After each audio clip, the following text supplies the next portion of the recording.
Salut tout le monde, nouvelle vidéo d'échecs, et aujourd'hui je vais commencer cette petite série sur les ouvertures que j'appelle sous-cotées. Donc qu'est-ce que j'entends par là? C'est que ce sont des ouvertures qui sont à la fois peu connues, mais qui sont pourtant jouables, en tout cas au niveau club, et qui sont meilleures que leur réputation peut laisser penser. Donc, ça ne veut pas dire qu'elles sont excellentes, il y a évidemment de bien meilleures options, et c'est probablement pas une bonne idée d'en faire vos armes principales. Mais si vous cherchez une petite ligne peu connue pour surprendre vos adversaires, ou alors simplement une idée originale à tester en blitz ou en partie amicale, et bah je pense que j'ai ce qu'il vous faut. Donc j'avais déjà commencé une série sur la variante O'Kelly de la sicilienne avec A6, mais j'ai décidé de l'arrêter parce que je trouvais que c'était beaucoup trop long en fait. Je me suis rendu compte que je suis allé beaucoup trop dans le détail. Donc l'objectif ça va être de faire une seule vidéo par ouverture, qui dure si possible moins d'une heure, et de vous présenter seulement les variantes les plus importantes et les idées de base. Donc aujourd'hui, on va s'intéresser à une petite défense contre la partie espagnole. Donc la partie espagnole, comme beaucoup de gens le savent sûrement, commence après un E4, et donc on va jouer E5, cavalier F3, cavalier C6 et fou B5. Donc la partie espagnole, probablement l'ouverture la plus ancienne des échecs, et aussi la plus logique à mon avis. Donc elle a été jouée depuis des siècles et des siècles. Et c'est vraiment une ouverture qui a passé le test du temps, on va dire. Et beaucoup de choses ont été essayées. Donc, pour l'anecdote, dans cette position, il y a 30 coups légaux pour les noirs. Je me suis amusé à vérifier. Et sur ces 30 coups, il y en a 18 qui ont un nom. Donc, c'est pour vous dire à quel point chaque coup a une histoire. Alors, évidemment, la ligne la plus jouée, c'est avec A6. Voilà. Et après, fou A4, cavalier F6, petit roc, fou E7. Etc. On a les lignes principales de l'espagnol qui sont encore une fois jouées depuis des siècles et des siècles. Récemment, on a eu bien sûr la défense de Berlin qui a été popularisée par Vladimir Kramnik après son match contre Kasparov en 2000, où après roc, cavalier prend, D4, cavalier D6, fou prend, pion prend, cavalier là, et échange de dames, on reprend. On a la fameuse finale de Berlin, donc, qui a été qui est aujourd'hui probablement la manière la plus simple d'égaliser contre l'espagnol, etc. Donc ça, c'est les deux coups les plus joués. Après, il y a évidemment tout un tas d'autres coups possibles, hein. Par exemple, F5 est possible. Pardon, je peux faire des flèches. Super. Bref, il y a F5 qui est possible, il y a D6 qui est possible, il y a G6, il y a cavalier G7, etc. Et nous, aujourd'hui, on va s'intéresser à un autre coup qui est beaucoup moins connu, probablement que personne n'a entendu parler. D'ailleurs, il n'est même pas présent dans les coups les plus joués ici, vous pouvez voir. Ça, c'est les coups les plus joués par les joueurs de Lichess contre l'espagnol. Et vous voyez qu'ici, il y a plein de coups qui ont été joués, mais pas celui qu'on va regarder aujourd'hui. Donc aujourd'hui, on va s'intéresser au coup fou B4. Donc fou B4, c'est ce qu'on appelle la défense Alapine. Et donc pour la petite histoire, Alapine, c'est un grand maître russe du début du XXe siècle, qui a évidemment donné son nom à la variante Alapine contre la sicilienne, avec C3.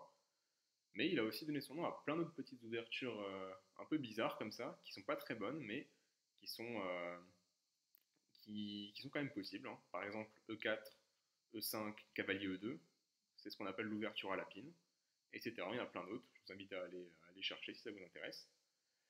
Et donc parmi celles-ci, il y a cette petite défense, fou B4 contre l'espagnol. Alors, qu'est-ce qu'on peut dire sur ce coup? La première chose, c'est qu'il a l'air assez débile, parce qu'on essaie de copier les blancs en jouant fou B5, fou B4, mais sauf qu'il n'y a pas de cavalier en C3, et du coup le fou va pouvoir être chassé par C3 pour pouvoir faire B4 facilement. Donc euh, c'est ce qu'on pourrait dire à première vue. Et c'est un peu vrai, c'est pas un excellent coup, mais c'est un coup qui est beaucoup moins bête qu'il en a l'air. Donc quelle est l'idée de ce coup? La première en fait c'est que pour ceux qui connaissent, il existe une défense contre l'espagnol qui s'appelle la défense Cosio avec cavalier G7. Et l'idée c'est simplement de pouvoir reprendre en C6 du cavalier si jamais il prend. Et après on va jouer avec G6, fou G7, etc. Et bah, l'idée de la défense à la pine, c'est de sortir d'abord le fou case noir et ensuite de faire cavalier G7. Et donc on aura les mêmes types de positions, plus ou moins, mais avec le fou qui est sorti en B4 et qui va souvent se retrouver en A5 d'ailleurs. Donc on va regarder, donc évidemment le coup le plus joué c'est C3, donc il peut aussi roquer à la place, mais ça revient un peu au même. Donc C3 ou A5 évidemment, on va pas revenir sur cette diagonale, on va en A5. Et donc la première idée de ce coup, c'est que ça empêche de jouer D4 tout de suite. Parce que si les blancs jouaient D4 maintenant, et bien évidemment on pourrait prendre, cavalier prend, parce qu'évidemment les blancs ne peuvent pas reprendre du pion. Donc, dans l'espagnol, l'idée c'est qu'ils jouent C3, c'est un coup qui est très thématique dans l'espagnol, pour pouvoir jouer D4 pardon, et reprendre ensuite du pion. Mais ici, vu que le fou est en A5, le pion c'est écloué. Donc si jamais les blancs jouaient D4 maintenant, ils devraient reprendre du cavalier.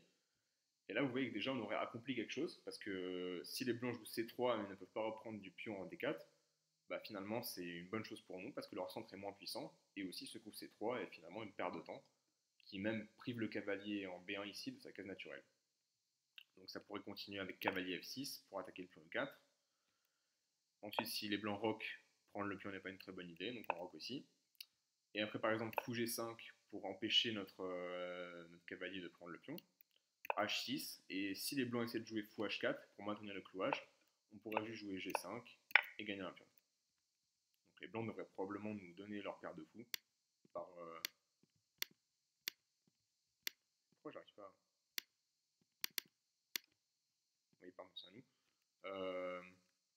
Donc il y a la place de fou H4, les blancs devraient jouer fou prend F6, dame prend F6, et on serait déjà relativement bien avec les noirs, on n'aurait aucun problème.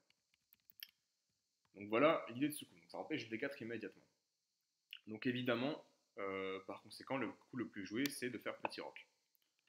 Donc ça c'est la ligne que vous aurez quasiment tout le temps. Parce qu'évidemment l'avantage de cette ouverture aussi c'est que c'est étant très peu connu, les gens ne sont pas préparés contre. Et du coup ils vont pas perdre leur temps à essayer de trouver des choses comment dire, bizarres. Ils vont jouer ce qui est le plus naturel, c'est-à-dire C3 et petit roc. Donc après petit roc, les blancs évidemment préparent D4 avec l'idée de pouvoir reprendre en D4 avec le pion C. Et donc nous notre idée c'est qu'on va les laisser jouer D4, on va reprendre du pion E, ils vont reprendre du pion C, et ensuite on jouera D5 pour attaquer le centre. Et après, par exemple, les blancs joueront E5, et ben on aura des idées avec F6 pour essayer d'attaquer leur chaîne de pions, E5 et D4. Et en parallèle, on aura ce fou ici en A5 qui contrôlera la case E1 où la tour pourrait venir. Donc ça, c'est plus ou moins l'idée, notre plan de base en gros. Donc on laisse les blancs construire leur centre et on pourrait l'attaquer avec D5. Donc après petit roc, on joue cavalier G7 évidemment. Donc évidemment, si les blancs ici roc en premier, et ben on se dépêche de jouer cavalier G7, et après C3 on a la même position, donc on transpose. Donc ici D4 est le coup le plus joué, mais on va quand même jeter un petit coup d'œil à quelques autres options que les blancs ont dans cette position. Donc la première chose c'est que les blancs peuvent faire par exemple B4, qui paraît relativement naturel, donc attendez on va se remettre sur la bonne position, pardon. Oui non, on va d'abord voir qu'évidemment ici on peut se dire que les blancs pourraient prendre le cavalier pour essayer de gagner le pion E5. Mais ça ne marche pas vraiment, parce qu'après cavalier prend E5, on n'a pas dame D4, comme dans la variante normale de l'espagnol, parce qu'il y a C3. Mais on peut quand même faire dame E7. On attaque le cavalier, et derrière il y a le pion E qui traîne. Donc s'ils bougent le cavalier, on prend leur pion E, évidemment. Donc là, les blancs joueraient D4 pour défendre leur cavalier. Et après F6, qui attaque le cavalier. On peut voir que le cavalier va devoir bouger, et on va pouvoir prendre le pion E4. Donc c'est pas grave pour les blancs, mais on n'a pas perdu un pion, et la partie continue.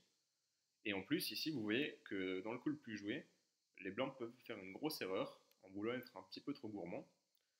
Et donc si les blancs ici font dame H5 échec, on a le coup G6, et là on dirait que cavalier G6 est complètement gagnant, mais pas vraiment, parce qu'après cavalier prend G6, les blancs font une fourchette sur la dame et la tour, et menacent des découvertes, sauf que nous on a dame prend E4 échec, et après par exemple fou E3 pour bloquer, on a fou G4, attaque la dame, et donc il n'y a pas le temps de faire des découvertes avec le cavalier, puisque la dame tomberait. Et c'est déjà assez grave pour les blancs. Donc si les blancs essaient de prendre en A5 par exemple, on prend G2. Et la tour est attaquée, le cavalier est attaqué. C'est impossible de sauver la tour. Si par exemple tour F1, il y aurait dame F3 qui menace mat imparable. Et si par exemple cavalier prend H8, dame prend H1, ouais, roi D2 et dame D en mat. Donc c'est pas possible. Et en fait, c'est que dame h5 échec, ici, est une erreur à cause de ça, justement.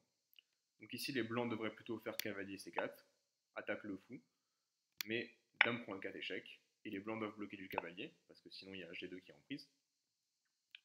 Et donc ici, déjà, on peut voir que la position est toujours relativement un peu meilleure pour les blancs, probablement, parce qu'ils vont rocker en premier. Mais vous voyez qu'on a la paire de fous quand même. On a certes une structure un peu endommagée, mais c'est pas si grave parce qu'il y a encore beaucoup de pièces sur l'échiquier. On va pouvoir faire grand rock évidemment, donc ce F6 là n'est pas vraiment un affaiblissement, parce que notre 3 va aller du côté de la dame. Et donc après par exemple, une manière dont la partie pourrait continuer, fou B6, pour anticiper les dames à 4 qui attaqueraient notre fou. Les blancs rock, on fait un faux de case blanche, la tour vient là, menace des découvertes avec le cavalier, mais on rock, il n'y a aucune découverte intéressante. Par exemple, après, si les blancs essaient de faire A4 pour gagner de l'espace, A5, on arrête ça. Cavalier C4 attaque notre fou. On revient en F5. Et après ce genre de variante, on peut voir que la position reste. Alors, on a certes une structure un peu endommagée devant notre 3, mais on a quand même des pièces assez actives. La dame en F5, le fou ici, toujours prêt à aller poser des problèmes au roi. Et on voit que les blancs ont quelques petits soucis quand même pour se développer, parce que leur fou de case noire n'a pas vraiment de très bonne case où aller. Donc ils doivent faire par exemple cavalier A3 pour éviter de le bloquer. Et après cavalier H6, les blancs peuvent prendre en H6 avec le fou, mais dans ce cas on reprendrait du pion G et on s'ouvrirait la colonne. Donc finalement on aura quand même des belles chances d'attaque. Ça serait une position intéressante pour les noirs, d'un point de vue dynamique. Et si par exemple les blancs ne veulent pas prendre le fou et continuent avec quelque chose comme C4, et ben on peut faire cavalier G4, et déjà vous voyez qu'il y a beaucoup de pression sur la position des blancs, il y a F2 qui est attaqué.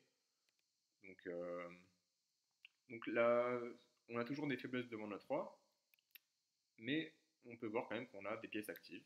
Donc je pense que notre structure un peu mauvaise est largement compensée par ça. Et donc c'est une position qui est tout à fait jouable pour les noirs.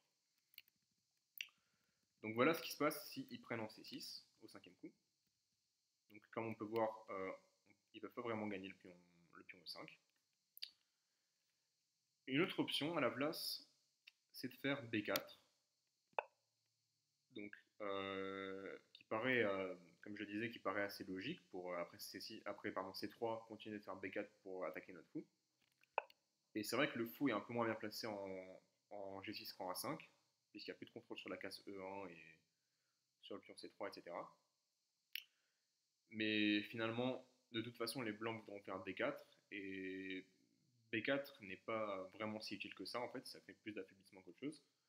Et après, par exemple, A4, qui paraît la suite logique pour essayer d'enfermer notre fou. On joue A5 pour empêcher A5 par les blancs. Et si il prend notre pion, on peut reprendre du cavalier pour préparer des C6 et attaquer le fou de case noire. Avec l'idée que sur cavalier prend E5, on a dame G5 qui attaque le cavalier et le pion G2. Donc après, par exemple, cavalier F3, on prend G2, tour F1, C6 attaque le fou rentre. Et on peut voir que là, les noirs sont beaucoup mieux parce que les blancs sont complètement sous-développés, ils ne peuvent plus rocker, leurs pièces sont enfermées, et en plus on a gagné un pion. Enfin non, on a le même nombre de pions, mais les noirs sont beaucoup mieux. Donc voilà pour B4, donc c'est pas vraiment, ça change pas grand chose à notre vie en fait, parce que s'ils jouent pas A4, ils vont jouer avec D4, on aura des positions similaires à ce qu'on a vu, donc pas vraiment un gros souci pour nous. Donc après c'est 3 x 5. Une autre option intéressante pour les blancs, c'est de faire cavalier A3. Donc ça c'est un coup assez sérieux, puisqu'il menace de faire cavalier C4, qui attaquerait 2 fois notre pion E5, et qui attaquerait aussi notre fou A5. Donc ça c'est un coup un peu plus intéressant, qui nous force un petit peu à changer de plan. Donc on va devoir faire fou B6, pour anticiper sur cavalier C4, que notre fou soit défendu ici. Et après par exemple cavalier C4, les blancs attaquent 2 fois notre pion E5, ce qui nous force à faire D6. Et ça, c'est un petit accomplissement pour les blancs, puisque je vous ai dit qu'après après D4, E prend, C prend, on a souvent envie de faire D5 pour attaquer le centre. Et donc ici, les blancs nous ont forcé à faire D6, ce qui veut dire qu'on devra quand même faire D5 après, mais on aura fait D5 en 2 coups. Donc après par exemple petit roc, cavalier GE7, et maintenant D4. Donc on prend, c'est prend évidemment. Et donc là en fait on va quand même faire D5, mais on aura perdu un tempo à le faire. Mais d'un autre côté, les blancs auront fait une petite manœuvre un peu bizarre avec leur cavalier, qui leur aura pris 2 coups. Donc au lieu de faire cavalier C3, ils auront fait cavalier A3, C4. Donc finalement, on ne peut pas dire que ce soit si grave. Ils vont prendre un peu de case noire certes, mais ils auront perdu beaucoup de temps pour faire ça. Donc après par exemple D5, cavalier prend B6 à B6 et E5. Donc on a le même type de position qu'on verra tout à l'heure dans la ligne principale, mis à part que le cavalier B1 s'est échangé contre le fou de case noire qui était en A5 ou B6. Et donc voilà, on peut continuer par fou G4, comme on le fera tout à l'heure dans la ligne principale. Donc avec l'idée d'attaquer ce cavalier qui défend le pion D4 et de mettre la pression sur le centre des blancs. Et donc après par exemple H3, on prendra le cavalier, dame prend, et donc on aurait 2 cavaliers contre 2 fous, ce qui est un peu inhabituel et ça donne pas très envie, mais vous voyez qu'on a quand même de la pression sur le centre des blancs, qui ont fait E5, et après petit roc, on peut déjà faire F6 pour attaquer le centre, pour attaquer ce pion E5 avancé, et en plus la tour derrière, si la colonne F s'ouvre, on attaquerait la dame. Donc dame C3 pour éviter ça. Et maintenant cavalier F5. On a des pièces quand même assez actives avec les 2 cavaliers qui attaquent le pion D4 ici. Et de toute façon, si le blanc essaie de gagner le pion ici, évidemment, on prendrait à la fin en E5, il n'y a aucun problème. Et le pion en D4, pardon, et le pion E5 serait faible. Donc les blancs devraient faire probablement fou E3 pour défendre leur centre. Mais vous voyez que finalement, la paire de fous des blancs n'est pas si impressionnante que ça pour l'instant. Ce fou ici qui fait partie de la chaîne de pions, celui-là qui tôt ou tard va s'échanger contre le cavalier C6, parce que sinon il aura quand même perdu pas mal de temps ici. Et donc après par exemple dame H4, qui rapproche la dame de l'action, qui attaque le pion E5 3 fois. Donc les blancs feraient tour D1 pour le défendre. Et ensuite cavalier prend E3, dame prend E3, et cavalier D8. Donc on se dirige vers la case E6. Et vous voyez que la position des noirs est tout à fait acceptable. On a une structure de pions, on a des pions doublés, mais d'un autre côté, on a repris vers le centre, ce qui est toujours une bonne chose, puisque du coup notre tour est plus active, elle a une colonne verte. On va pouvoir faire C6 pour attaquer ce fou et solidifier notre centre, cavalier E6 pour bloquer le pion et attaquer le pion E5, D4 à la fois, et puis un F6 au bon moment pour attaquer cette chaîne de pions et ouvrir la colonne F. Donc une position tout à fait ok pour les noirs, à mon avis. Donc voilà pour cavalier A3. Alors je suis allé assez vite sur ces variantes parce que c'est pas des coups qui sont très joués. Cavalier A3, j'ai testé cette ouverture en blitz une bonne vingtaine de fois sur internet et j'ai jamais vu cavalier A3, donc c'est pas très important. Rappelez-vous juste de ramener votre fou et de faire D6. Et ensuite, c'est des positions similaires à ce qu'on verra dans la ligne principale. Et donc justement, après fou A5, et ben je crois qu'on a vu tout ce qui était le plus important. C'est bien ça, ouais. Et donc il est temps de passer à la ligne principale, qui est petit roc par les blancs. Donc ça c'est la position que vous aurez dans 90% de vos parties. Surtout si vous jouez en blitz et que les gens ne réfléchissent pas vraiment. Donc petit roc, évidemment, prépare D4 pour pouvoir ensuite reprendre du pion C, comme je vous l'ai dit tout à l'heure. Donc évidemment, on va compléter notre setup, qui consistait, je vous l'ai dit, à faire cavalier GE7, tout en ayant sorti le fou de case noire de la chaîne de pions. Donc au lieu de le mettre en G7 après G6, on préfère le sortir et le mettre en A5. Et donc là, évidemment, les blancs ont plusieurs options, comme cavalier A3, etc. Mais ça transposerait dans ce qu'on a vu tout à l'heure, plus ou moins. Donc ici, évidemment, les blancs jouent quasiment tout le temps D4. Donc D4, on reprend le pion, C prend D4, et on a la position de départ, finalement, de l'ouverture, où les blancs ont un fort centre de pion, E et D, mais on a notre fou en A5 qui est pas si mal passé que ça, puisqu'il contrôle la case E1, où la tour aimerait bien pouvoir aller pour supporter le pion E4 par exemple. On a nos cavaliers qui se défendent l'un l'autre, donc on peut toujours reprendre en C6 du cavalier si besoin. Et donc ici on va faire le coup thématique, comme je vous l'ai dit tout à l'heure, D5. Donc les blancs ont construit leur centre de pion, mais on joue D5 pour l'attaquer. Donc ça c'est une position qu'on aura tout le temps dans nos parties. Donc ici les blancs ont 2 options. ils peuvent soit prendre en D5, soit jouer E5. Donc prendre en D5 est la moins intéressante des deux, je trouve, pour les blancs, puisque finalement ils relâchent la tension au centre, et ils abandonnent un petit peu leur centre de pion, et surtout ils ont ce pion D4 isolé ici. Donc on reprend de la dame. Alors on pourrait reprendre du cavalier, mais l'idée c'est que reprendre de la dame n'est pas vraiment grave, puisque sur cavalier C3, pour attaquer la dame, qui est évidemment le petit problème à reprendre de la dame, et ben on peut prendre du coup, et les blancs ne peuvent pas reprendre du pion B enfin pas tout de suite, pour avoir la paire de fou, puisque le fou B5 est attaqué. Donc il faut prendre fou prend C6, cavalier prend C6, et maintenant B prend C3. Et donc on a cette position intéressante où on a tous les deux, enfin personne n'a la paire de fou, en gros on a tous les deux un fou de couleur opposée. Et les blancs ont des pions pendants ici en C3 et D4, ce qui veut dire qu'on a une structure de pion légèrement mieux. Alors les noirs roquent ensuite, tour E1 et fou G4. Donc on cloue le cavalier et on va préparer des coups comme cavalier A5 par exemple pour aller occuper la case C4 et empêcher ce pion-là d'avancer. Et je pense que c'est une position qui est intéressante pour les noirs.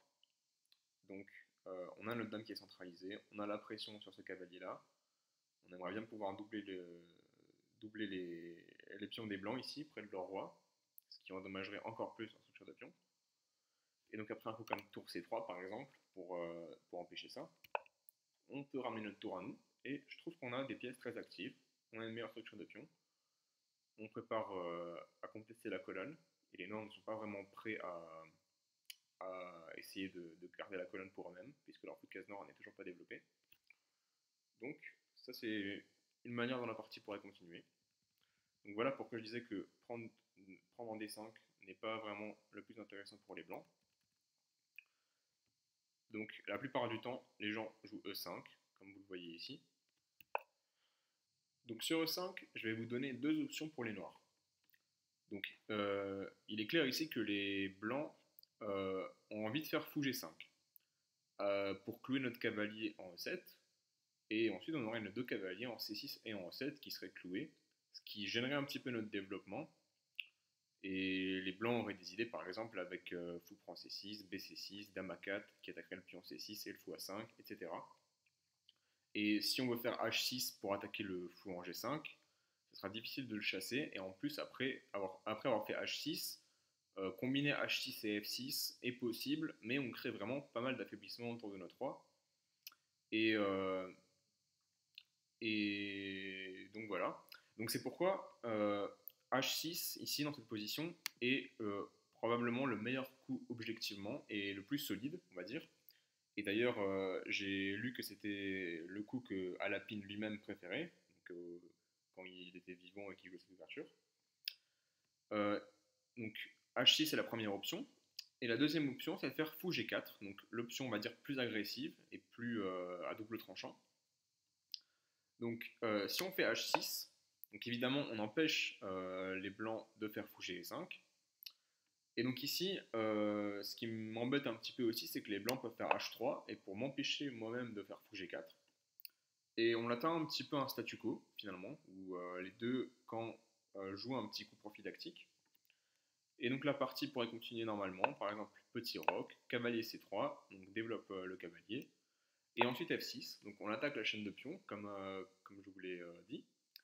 Mais bon, c'est vrai que du coup, notre roi, on a quelques petites faiblesses sur case blanche, donc, mais c'est une position tout à fait ok pour les noirs.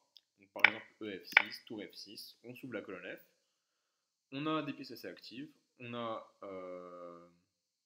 pas pu jouer fou G4, mais en même temps du coup on ne concède pas la paire de fou au blanc. Donc par exemple fou E3 pour renforcer un petit peu ce pion D4 faible. Et en même temps, c'est vrai que ce fou ici de case noire n'a pas tellement de cases très intéressantes. Il ne peut pas aller en F4, D2 serait très passif.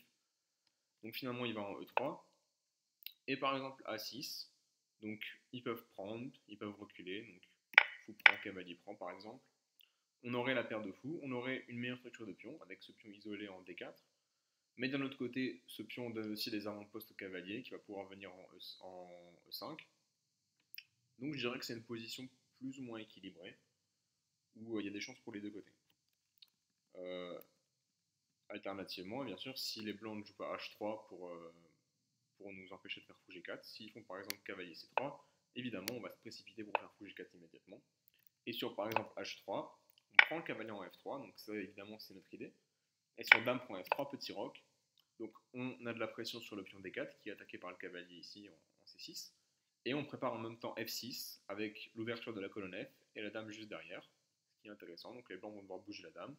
Ce cavalier va pouvoir venir en F5 pour mettre de la pression sur le pion D4. Et encore une fois, je pense que c'est une position intéressante pour les blancs. Donc ça c'est la première option. Donc si on fait H6, rappelez-vous que c'est probablement le meilleur coup objectivement et le plus solide. Mais en même temps, on accepte que les blancs peuvent faire H3 et nous empêcher nous aussi de faire fou G4. Donc à mon avis, l'option la plus intéressante en termes pratiques, c'est de faire fou G4 immédiatement. Donc fou G4, le seul problème avec ce coup, évidemment, c'est qu'il autorise aussi fou G5 par les noirs. Mais si on regarde ici dans les coups les plus joués dans cette position, vous voyez que fou G5 est quand même assez peu joué, parce que c'est beaucoup plus naturel après tout pour les gens de faire H3 ici, comme ils le font le plus souvent. Et donc bon, je sais que c'est pas vraiment une bonne approche de jouer des coups en espérant que l'adversaire joue le moins bon coup. Mais en même temps, c'est aussi pour ça qu'on joue cette ouverture. C'est une ouverture pratique. On joue ça pour espérer que les gens ne soient pas préparés et fassent des erreurs. Donc c'est plus ou moins dans notre philosophie. Donc ici, évidemment, deux possibilités. Donc si les blancs jouent H3, c'est ce qu'on espère. C'est pareil, on prend F3, dame prend F3, petit roc. Et finalement, on a la même position qu'avant, plus ou moins. Si ce n'est qu'on a économisé le coup H6, donc on a un petit peu d'avance. Les blancs n'ont pas fait cavalier C3. Donc c'est un peu plus avantageux pour nous. Et ici, on continue bien sûr, après par exemple fou E3 pour défendre le pion D4, avec F6. Donc on attaque le pion E5, et après E.F6, tour.F6, on attaque la dame. Dame G4 pour essayer de sauver la dame. Et ensuite dame D6, on centralise notre propre dame. Donc on s'enlève aussi du... Enfin oui, on centralise la dame quoi, tout simplement. Cavalier C3, cavalier F5, donc on met le cavalier sur une case intéressante qui met la pression sur D4 et qui attaque le fou de case noire également. Donc si on peut reprendre la paire de fous, peut-être qu'on le fera, peut-être pas, on verra. Fou F4 par exemple, attaque la dame, et dame D7. Et donc je me suis arrêté là, on a une position intéressante, où les blancs ont la paire de fous, ont un cloche sur le cavalier C6, qui peut être embêtant, mais d'un autre côté on a la colonne F ouverte, on a potentiellement de la pression sur F2, on a aussi un pion de D4 faible ici sur lequel on a une double pression avec nos cavaliers. Et donc on pourrait continuer par exemple en ramenant la dame en F7 pour se sortir du clouage ici et pour pouvoir ramener l'autre tour en F8 et mettre une grosse pression sur F2. Donc voilà un petit peu comment les choses pourraient se passer. Et évidemment si... donc ça c'est voilà, H3 c'est plus ou moins ce qu'on espère, qui mène à une partie équilibrée. Le petit problème évidemment, c'est que les blancs peuvent faire fou G5, donc c'est pas la fin du monde non plus. Mais en fait, ce qui se passe ici, c'est que fou G5 cloue notre cavalier en E7, donc les deux cavaliers ici sont cloués, et aussi il rend un petit peu plus difficile la percée, enfin le levier avec F6 que j'ai dit qu'on voulait faire. Et donc ici, je conseille de roquer. Et par exemple, fou prend C6, B6, dame A4, donc attaque le fou B6 et le pion C6. Donc on est obligé de faire fou B6 pour sauver notre pièce. Mais ici, ça serait un peu dangereux pour les blancs de prendre en C6, évidemment. Enfin, après, par exemple, fou prend E7, dame prend E7, dame prend C6. Puisque derrière, on pourrait prendre en F3 pour ouvrir le roi, endommager les pions des blancs devant leur roi. Et en plus, on pourrait prendre en D4, donc on n'aura même pas perdu un plan finalement. Donc, pas une très bonne idée pour les blancs. Du coup, il vaut mieux, après fou B6, faire cavalier BD2. Et donc ici, le problème, c'est que les blancs ont réussi à plus ou moins solidifier, donc leur cavalier est défendu par un autre cavalier. Ils attaquent le pion C6, ils attaquent le cavalier E7 qui est cloué. Et donc ici, si on veut vraiment se libérer et créer du jeu actif, on doit faire F6. Et donc le seul problème ici, c'est qu'après EF6 et GF6, le fou bouge par exemple en H6, attaque notre tour. Donc on a été obligé de reprendre en F6 du pion, et par conséquent, on a une structure de pion très endommagée, avec plein de pions isolés, des pions doublés ici. On a le 3 qui est un peu faible, mais d'un autre côté, j'ai envie de dire qu'on a aussi une colonne G ouverte devant le roi des blancs, et qu'on a en plus de ça la paire de fous, que les blancs nous ont gentiment donnée. Et donc après tour F7 par exemple, On va se préparer à faire cavalier F5 pour chasser le fou en H6 ici et pouvoir faire roi H8, tour G7 et essayer dans un monde parfait de doubler les tours sur la colonne G. Et donc c'est une position complexe, un peu mieux pour les blancs, mais si ça vous intéresse, je vous conseille de l'analyser de votre côté et vous pouvez voir qu'on a quand même pas mal de chances pratiques. Et en tout cas dans une partie de blitz, je suis certain que les noirs ont plus d'un tour dans leur sac pour poser des problèmes aux blancs. Donc voilà un petit peu pour cette ouverture à la pine, cette défense à la pine, pardon. Je pense qu'on a... Pardon, je me suis décalé. Je pense qu'on a vu un peu tout ce qui était le plus intéressant. Donc si je devais refaire un petit tour rapide, E4, E5, cavalier F3, cavalier C6, fou B4, fou B5, fou B4. Donc ici, quasiment tout le temps, les gens vont jouer C3, fou A5 et petit roc. Donc c'est ce qui est le plus naturel. Et comme vous pouvez le voir ici par le nombre de coups joués, 1200 contre 165 pour le deuxième coup. Donc c'est ce que les gens feront le plus souvent. Et ensuite, rappelez-vous, cavalier GE7. Et après D4, on prend C prend D4 et D5. On conteste le centre avec notre pion avant qu'il soit trop tard. Et si, donc ici, c'est la position que vous aurez dans la plupart de vos parties, comme je vous l'ai dit plein de fois. Donc s'ils prennent, on va prendre la dame et on va très bien. On a une dame centralisée. Et cavalier C3 ne pose aucun problème à cause de la variante suivante, comme je vous l'ai montré. Et la position la plus thématique, bien sûr, c'est après E5. Donc on joue D5 pour provoquer finalement E5 et pouvoir ensuite attaquer le centre des blancs avec F6. Et donc ici, je vous ai dit deux options. Si vous préférez être solide, vous pouvez jouer H6. Si vous êtes dans un mood plus aventureux, fou G4 est une bonne option, avant que les blancs fassent H3 et nous l'interdisent. Mais dans tous les cas, les plans restent plus ou moins les mêmes.